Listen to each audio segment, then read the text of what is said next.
त्यानंतर आज भुगे साहेब आणि आमचे संतोष भाऊ यांचा संस्थेत येण्याचा त्यांचा बऱ्याच दिवसाचा आग्रह होता. तेवढे साहेबांमुळे आज आम्ही इथे आलो. ही पतसंस्था म्हणजे गेल्या जवळपास 20-25 वर्षापासून याचा चेअरमन कोणी असो, सचिव कोणी असो, आमचं मात्र एक सगळ्यांशी शिक्षकांशी संबंध असल्यामुळे आम्ही इथं नेहमी येत असतो. म्हणजे या उभीपासून आम्ही आहोत.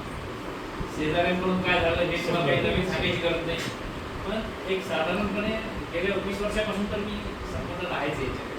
तर एकूण या पतसंस्थेनं 20 वर्षामध्ये वेगवेगळ्या माध्यमातून वेगवेगळे उपक्रम, जो चेअरमन असेल, जो सचिव असेल किंवा जे संचालक मंडळ असेल, त्यांच्या कल्पकतेनं पतसंस्थेची नेहमी प्रगतीच करण्याचा प्रयत्न केला.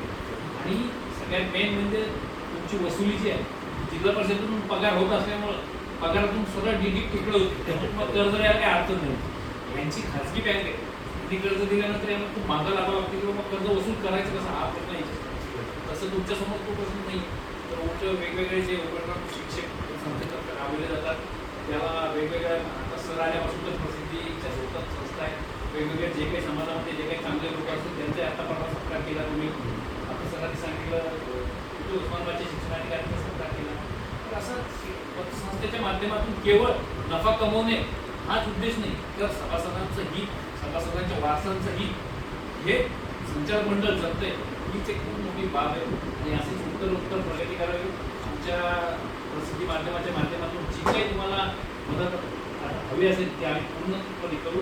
तुमचा छोटा मोठा उपक्रम जो स्फूर्ती आहे त्यांना आम्ही चांगलं प्रसिद्धी देऊ, एवढी ग्वाही देतो. आणि आमचं